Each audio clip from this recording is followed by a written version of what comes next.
بسم اللہ الرحمن الرحیم۔ رسول اللہ صلی اللہ علیہ وآلہ وسلم نے ارشاد فرمایا، اللہ علم کو بندوں کے سینوں سے نہیں نکالے گا، بلکہ وہ علماء کی روحیں قبض کر کے علم کو اٹھا لے گا، حتیٰ کہ جب وہ کسی عالم کو باقی نہیں رکھے گا تو لوگ جہلا کو رئیس بنا لیں گے۔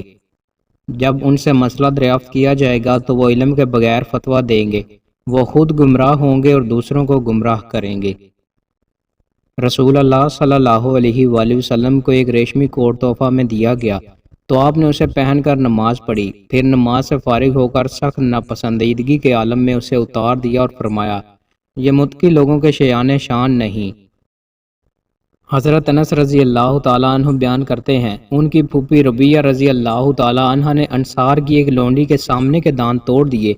تو وہ نبی صلی اللہ علیہ وآلہ وسلم کی خدمت میں حاضر ہوئے تو آپ صلی اللہ علیہ وآلہ وسلم نے قصاص کا حکم فرمایا تو انس بن مالک رضی اللہ تعالیٰ عنہ کے پھپھا انس بن نضر رضی اللہ تعالیٰ عنہ نے عرض کیا، اللہ کی قسم، اللہ کے رسول، اس کے دانت نہیں توڑے جائیں گے۔ رسول اللہ صلی اللہ علیہ وآلہ وسلم نے فرمایا، انس، اللہ کی کتاب میں قصاص کا حکم ہے۔ رسول اللہ صلی اللہ علیہ وآلہ وسلم نے فرمایا، انس، اللہ کی کتاب میں قصاص کا حکم ہے۔ وہ لوگ دید لینے پر راضی ہو گئے تو رسول اللہ صلی اللہ علیہ وآلہ وسلم نے فرمایا، اللہ کے کچھ بندے ایسے بھی ہیں کہ اگر وہ اللہ پر قسم اٹھا لیں تو اللہ ان کی قسم کو سچا کر دیتا ہے۔ سعید بن مسیب بیان کرتے ہیں، عمر بن خطاب رضی اللہ تعالیٰ عنہ نے فرمایا،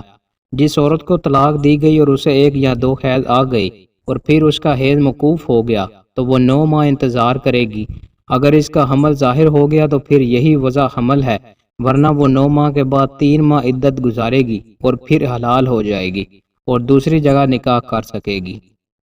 رسول اللہ صلی اللہ علیہ وآلہ وسلم نے ارشاد فرمایا،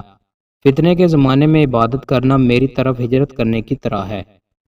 عبد الرحمن بن عوف رضی اللہ تعالیٰ عنہ بیان کرتے ہیں، میں نے رسول اللہ صلی اللہ علیہ وآلہ وسلم کو فرماتے ہوئے سنا، اللہ تبارک و تعالیٰ فرماتا ہے، میں اللہ ہوں اور میں رحمان ہوں، میں نے رحم تخلیق کیا اور اس کا نام اپنے نام رحمان سے تجویز کیا، جس نے اسے جوڑا میں اسے جوڑوں گا اور جس نے اسے توڑا اور میں اسے اپنی رحمت سے محروم کر دوں گا۔ حضرت علی رضی اللہ تعالیٰ عنہ سے روایت ہے کہ نبی صلی اللہ علیہ وآلہ وسلم نے فرمایا، علی 3 چیزوں میں تاخیر نہ کرنا، ایک نماز جب اس کا وقت آ جائے، جنازہ جب تیار ہو جائے، اور بیوہ مطلقہ اور کنواری خاتون کے نکاح میں جب تمہیں اس کا کفو مل جائے۔ دوستوں، مزید اچھی ویڈیوز کے لیے ہمارے چینل کو سبسکرائب لازمی کریں۔ بہت شکریہ۔